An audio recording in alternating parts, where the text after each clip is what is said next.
Have you ever found yourself asking someone to do something over and over again? Whether you're a teacher, parent, spouse, or leader, most of us have experienced the frustration of trying to motivate someone who simply doesn't seem motivated. For educators, maybe it's the student who refuses to participate, the one who doesn't complete assignments, the one who shuts down when something becomes challenging, or maybe it's the one who has potential, but just never seems to put forth the effort. You find yourself thinking, "Come on, just get started. I've already told you what to do." Or, "Why won't they just get it done?" Often, our first instinct is to encourage them more, remind them more, or, even if we don't like to admit it, nag them a little more. It's easy to assume that the problem is laziness. We tell ourselves, if they were just more motivated, they'd participate, work harder, and be successful. What if that's not the real problem? What if students don't lack motivation? What if they just haven't been given the right conditions to become motivated? I realize that motivation isn't about telling people what to do more often or more loudly. It's about understanding why they aren't motivated in the first place. Once I stopped trying to control behavior and started trying to understand it, everything changed. Let's first talk about motivation. There are 3 common myths that keep us from motivating others effectively. The first is that motivation is about effort. Motivation isn't just about trying harder. The truth is that motivation is really about mindset. When we only focus on one's effort, we only look for the observable behaviors. When we realize that motivation is a mindset, we begin asking what beliefs, goals, or perceptions shape whether someone even wants to try in the first place. The second myth is that motivation is universal. Everyone is not motivated in the same way. What inspires one student may discourage another. The truth is that motivation is personal. Every individual is motivated by different values, experiences, interests, and goals, which means there is no one-size-fits-all strategy. The third myth is that motivation is inherent. In other words, people either have it or they don't. The truth is that motivation can be developed. While we can't force someone to become motivated, we can shape the conditions that make motivation more likely. We can build confidence, increase the value of a task, encourage ownership, and create environments where people want to succeed. To test these ideas, I completed 2 acts of motivation applications. One focused on motivating a family member to take greater ownership of household responsibilities using the expectancy-value theory. The other focused on encouraging a first-time mother to approach parenting with a mastery mindset through the goal orientation theory. While these involved 2 completely different people and 2 entirely different situations, both ultimately asked the same question: how do you help someone genuinely want to change, instead of simply telling them that they should? The first motivation application hit close to home, literally. A family member and I have very different personalities.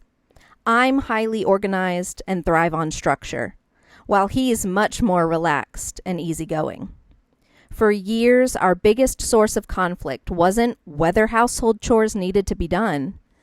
It was that I constantly felt like I had to remind him to do them. The more I reminded, the more frustrated I became. And the more frustrated I became, the more my reminders started sounding like nagging.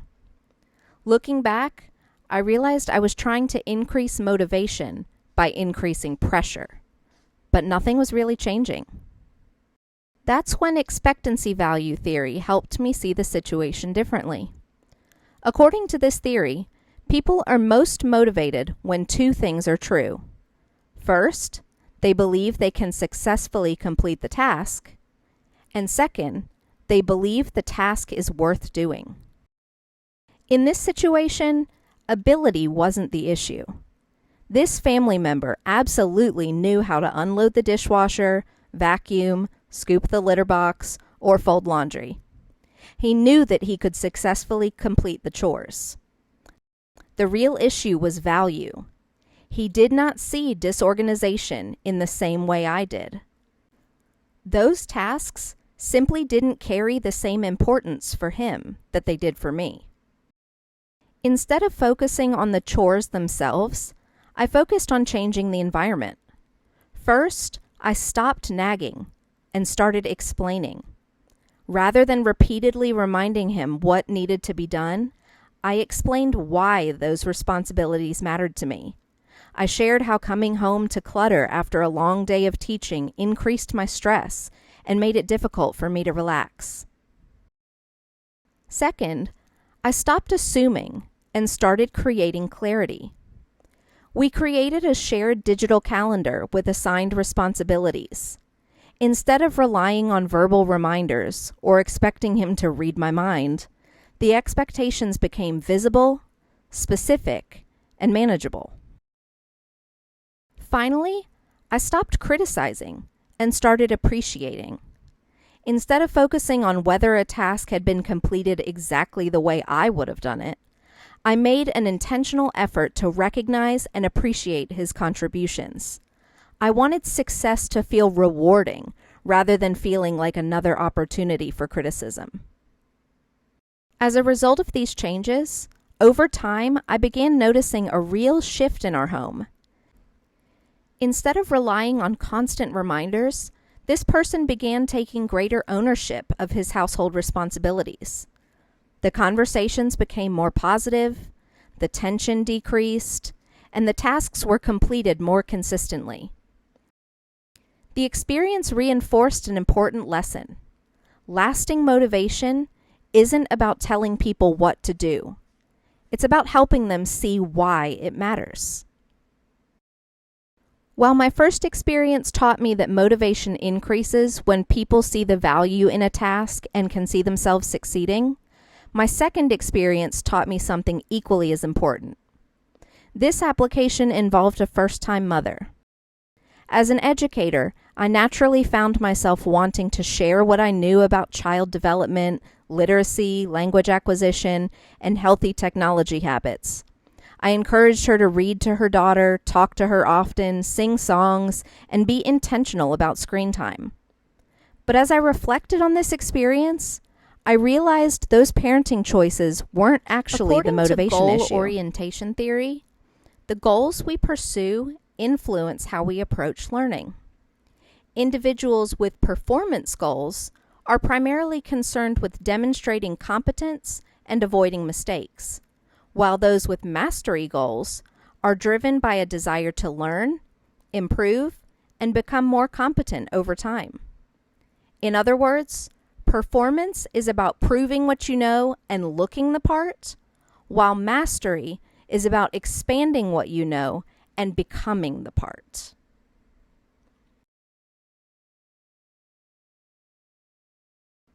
In this situation, success wasn't about demonstrating competence as a parent. It was about developing competence over time. It was about growth. I realized I wasn't trying to create better parenting behaviors. I was trying to cultivate a mastery mindset. I wanted her to see parenting as a continual learning process instead of simply following someone else's advice. Instead of giving answers, I started providing understanding. Rather than telling her to read more books or limit screen time, I explained why those choices matter. We talked about how reading aloud supports language development, how everyday conversations build vocabulary, and how intentional screen use can influence a child's long-term growth. My goal wasn't for her to follow my advice. It was for her to understand the reasoning behind it, so she could make informed decisions herself. Then, instead of encouraging compliance, I encouraged curiosity. Rather than hoping she would simply follow my recommendations, I wanted her to become someone who sought out reliable information, evaluated the evidence, and continued learning on her own. For example, after we discussed intentional screen use, she noticed her daughter fixating on the television while someone else was watching it. Instead of asking what she should do, she decided on her own to position her so that she couldn't see the screen. That decision wasn't the result of following directions. It was the result of understanding why the recommendation mattered and applying it independently. Finally, instead of focusing on individual parenting behaviors, we focused on personal growth. Reading more books and limiting screen time were never the ultimate goals. The real goal was helping her develop a mastery mindset, one where she continually learns, reflects, and grows as a parent. Once she embraced that mindset, I began seeing it in the choices she made. She naturally invited others to read to her daughter, thoughtfully adjusted her daughter's environment when she noticed the television capturing her attention, and became more intentional in her everyday decisions. Those behaviors weren't the goal. They were the result of her growth as a learner. The experience reinforced another important lesson about motivation. Lasting motivation isn't about getting somebody to follow directions. It's about helping them become lifelong learners who are motivated to continue growing on their own. As educators, we're often looking for ways to increase engagement, perseverance, and ownership in learning. Based on what I learned from these experiences, combined with the theories of motivation and psychology, here are 4 practical strategies that you can begin using in your own classroom. The first strategy is to start with the why. Too often we focus on the behavior before we've helped students understand its purpose. Throughout both of my acts of motivation, I learned that people are more motivated when they understand why something matters. The family member understood that helping with chores decreased my stress. The new mom understood that her decisions can impact her daughter's development. The same is true in the classroom. Instead of relying on phrases like, "because it's on the test," or "because I said so," help students see how the learning connects to their lives, goals, or future. When students understand the why, they're much more likely to invest in the what. The second strategy is to ask more and tell less. As educators, it's natural to want to give students the answers. But our goal shouldn't be to make them dependent on us. It should be to help them become independent learners. During my goal orientation assignment, I realized my role wasn't to tell a new parent exactly what to do.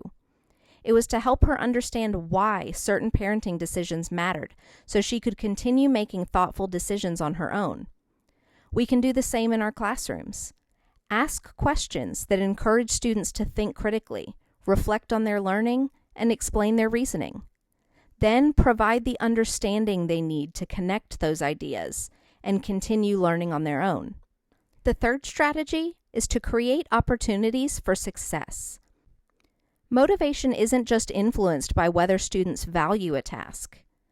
It also depends on whether or not they believe they can succeed in doing it. During my expectancy-value assignment, I realized that my family member wasn't avoiding household responsibilities because he didn't know how to do them. He was capable of completing every task. The problem was that he didn't always feel like his efforts would be considered good enough. Because I tended to be particular about how chores were completed, he often expected criticism instead of success. As educators, we can unintentionally create the same mindset in our students. If they're constantly worried about making mistakes or never meeting our expectations, they're less likely to take risks or even try. Instead, we should create opportunities for success by setting clear expectations, providing scaffolds, and giving feedback that builds confidence. When students believe they can succeed, they're much more willing to persevere through challenges. Confidence fuels motivation, and motivation fuels continued success. The final strategy is to celebrate growth, not just results. It's easy to praise students when they earn a high grade, answer a question correctly, or achieve a goal. But if we only celebrate outcomes, we risk sending the message that performance is what matters most.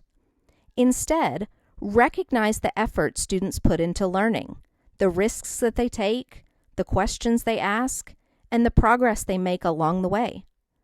When students see mistakes as opportunities to learn and growth as something to celebrate, even if it's a small amount, they're more likely to persist through challenges and become lifelong learners. After all, our goal isn't simply to help students perform today, it's to help them continue performing after they leave our classrooms. Motivation isn't as simple as it seems.